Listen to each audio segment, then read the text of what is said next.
Hello guys, അമ്മ എന്താ cooking, എന്താ ഐറ്റം നമുക്കൊന്ന് പതുക്കെ ചെന്ന് നോക്കാം. എന്താ അമ്മേ? ഞാൻ നങ്ക്, ഉണക്ക നങ്ക്. ഓ, അത് ഉള്ളിയൊക്കെ ചതച്ചിട്ടേ മുളക് പൊടിയൊക്കെ ഇട്ട് ഇതാക്കണം. നങ്ക് റെഡിയാക്കണല്ലേ? വൈകുന്നേരത്തൊക്കെയാണേ. പിന്നെ തക്കാളി വേവിച്ച് വെച്ചിട്ടുണ്ട്. ഇതിലോട്ട് തേങ്ങ മിക്സിയിലിട്ടിട്ടുണ്ട്. പിന്നെ ഇപ്പം ഇച്ചിരി വെള്ളം ഒഴിച്ചിട്ട് ഇത് അരച്ചെടുക്കണം. എന്നിട്ട് തക്കാളി ചാറ് ഉണ്ടാക്കാൻ പോകും. ഓക്കെ, അപ്പോൾ ഗൈസ് അമ്മ അരക്കാനായിട്ട് പോണെയാണ്.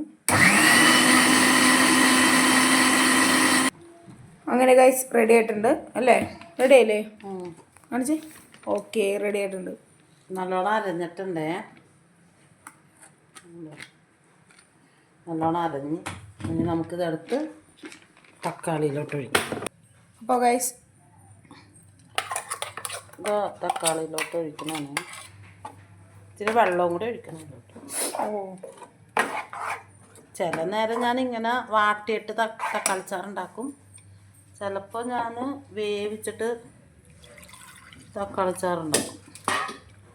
വെള്ളം ഒഴിച്ചിട്ട് വേവിച്ചിട്ട്. ഇതിപ്പോൾ വാട്ടിയെടുത്തതാണ്.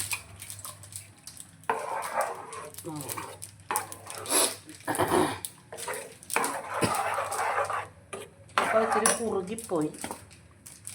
അപ്പോൾ നമുക്ക് കുറച്ച് വെള്ളവും കൂടി ഒഴിക്കാം.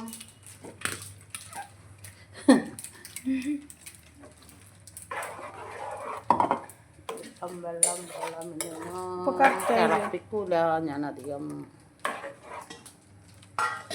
ഇവിടെ നമ്മുടെ തക്കാളിച്ചാറ് റെഡി ആയിക്കൊണ്ടിരിക്കുന്നു. ഗൈസ്, നിങ്ങൾ കാണുന്നില്ലേ ഇത്? എല്ലാവരും കണ്ട് ലൈക്കൊക്കെ തന്നെ സപ്പോർട്ട് ചെയ്യണേ. എല്ലാം ചെയ്യണേ. ഇതേ കണ്ട, ഓഫ് ചെയ്തിട്ടാ? ഞാൻ ഓഫാക്കി. ആണോ? അതെ, കരിഞ്ഞു പോകും. ഇത് റെഡിയായി? ഇത് റെഡിയായി. ഇതും കഴിഞ്ഞ? ഇപ്പം ഇന്ന് ഇത് കഴിഞ്ഞു. ഇത്തിരി ഉപ്പും കൂടി ഇട്ട് കൊടുക്കണം. അതിലോട്ട് എനിക്ക് ഉപ്പ് വേണം. ഉപ്പിട്ടതാണ് നേരത്തെ, എന്നാലും വെള്ളമൊക്കെ ഒഴിച്ചാൽ. അപ്പോൾ ഇന്നത്തെ സ്പെഷ്യൽ ഇതൊക്കെ ഉള്ളൂ.